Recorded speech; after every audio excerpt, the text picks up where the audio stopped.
తెలంగాణలో వైద్యారోగ్య శాఖ మంచం పట్టింది. ఎక్కడ చూసినా విషజ్వరాలు, రోగుల తాకిడితో ఆసుపత్రులు నిండిపోతున్నాయి. మరోపక్క వైద్యులు లేకపోవడంతో జనం నానా ఇబ్బందులు పడుతున్నారు. వైద్యం కోసం గంటల తరబడి క్యూ లైన్లో ఎదురు చూస్తున్నారు. మరింత సమాచారాన్ని మా ప్రతినిధి వంశీకృష్ణ అందిస్తారు.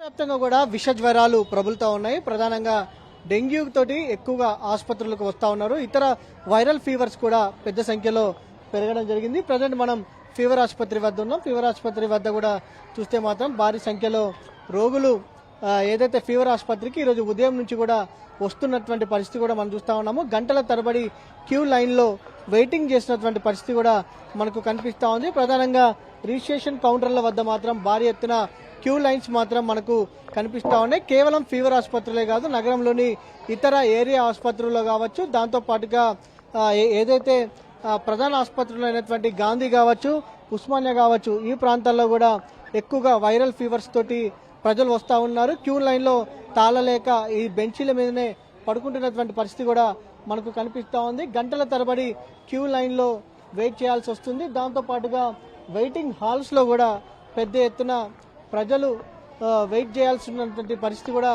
మనకు కనిపిస్తూ ఉంది. ప్రధానంగా వెయిటింగ్ హాల్స్లో కూడా ఒక్కసారి మనం చూడొచ్చు. వెయిటింగ్ హాల్స్ లోపలికి వెళ్తే కూడా భారీ ఎత్తున క్యూ లైన్లో రోగులు మనకు కనిపిస్తూ ఉన్నారు.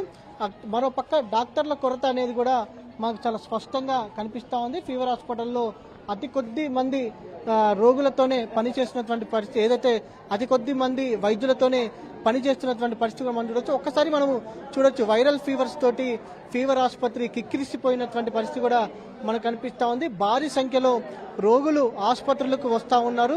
కేవలం కొద్ది మంది వైద్యులు మాత్రమే ఇందులో పనిచేస్తూ ఉన్నారు. ట్రాన్స్ఫర్ల పేరుతోటి కొద్ది రోజుల క్రితం ప్రభుత్వం ఏదైతే పంపించినటువంటి ఏదైతే ఇతర ప్రాంతాలకు వైద్యులు పంపించడంతో పాటుగా వారి ప్లేస్లో కొత్త వారు రాకపోవడంతో కూడా కొంత ఇబ్బందికర పరిస్థితులు మాత్రం నెలకొన్నటువంటి పరిస్థితి కూడా మనకు కనిపిస్తూ ఉంది. అమ్మ చెప్పమ్మా, ఎక్కడి నుంచి వచ్చారు మీరు? ఎంతసేపటి నుంచి లైన్ లో ఉన్నారు? ఇక లేట్ అవుతా ఉందమ్మా? ఇంకా లేట్ అవుతుంది. ప్రభుత్వానికి ఏం చెప్పదలుచుకున్నావమ్మా? ఏం చెప్తాము, ఇట్లా మంచిగా తొందరగా ట్రీట్మెంట్ చేసి మంచిగా కావాలి. జర ఇంతసేపు లైన్లలో నిలబడలేము కదా. చేతనైన వాళ్ళు ఉంటారు, చేతగాని వాళ్ళు ఉంటారు. ఇంతసేపు లైన్లో నిలబడాలంటే ఇబ్బంది కదా. మీరు చెప్పండి, మీరు ఎక్కడ? ఇక్కడ 1 అవర్ అవుతుంది ఇక్కడ లైన్లో నిల్చొని. అసలు ఏం రెస్పాండే లేదు. లైన్ కదులుతలేదు. అసలు 1.5 అవర్ అవుతుంది లైన్ అసలు కదులుతలేదు. ఎంతమంది డాక్టర్లు పనిచేస్తున్నారని చెప్పారు?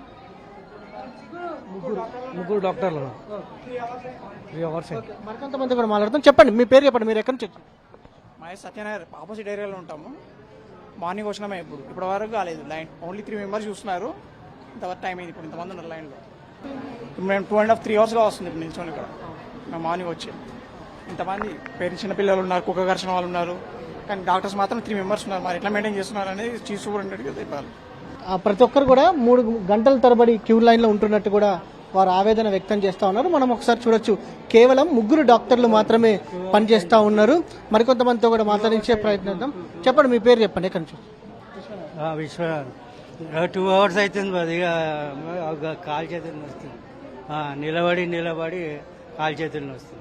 మీద కూడా భారీ సంఖ్యలో రోగులు ఒకసారి మనం చూడొచ్చు. ఫీవర్ ఆసుపత్రిలో కూడా భారీ ఎత్తున రోగులు చేరుకుంటా ఉన్నారు. ప్రధానంగా విషజ్వరాలు ప్రబలుతున్నా కూడా ప్రభుత్వం నుంచి ఎలాంటి రెస్పాన్స్ లేకపోవడం, దాంతోపాటుగా మందులు కూడా దొరకడం లేదని కూడా వారు వాపోతున్నటువంటి పరిస్థితి కూడా మనకు కనపడతా ఉంది.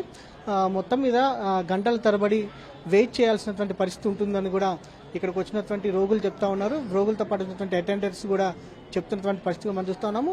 వేలాది సంఖ్యలో ఫీవర్ ఆసుపత్రికి రోగులు వచ్చినా కూడా కేవలం 3 వైద్యులు మాత్రమే ఇక్కడ పనిచేస్తున్నట్టు కూడా తెలుస్తూ ఉంది. ఇప్పటివరకు కూడా ప్రభుత్వం కొత్త వారిని ఇక్కడ నియమించినటువంటి పరిస్థితి కూడా లేదు. ప్రభుత్వం స్పందించాలి. విషజ్వరాలు ప్రబలుతున్నటువంటి నేపథ్యంలో వారికి సరైన వైద్య సేవలు అందించే విధంగా చర్యలు తీసుకోవాల్సిన అవసరం ఎంతైనా ఉందని కూడా ప్రజలంతా ఉన్నారు. వీడియో జర్నలిస్ట్ ఉపేంద్రతో వంశకృష్ణ, టీ న్యూస్, హైదరాబాద్.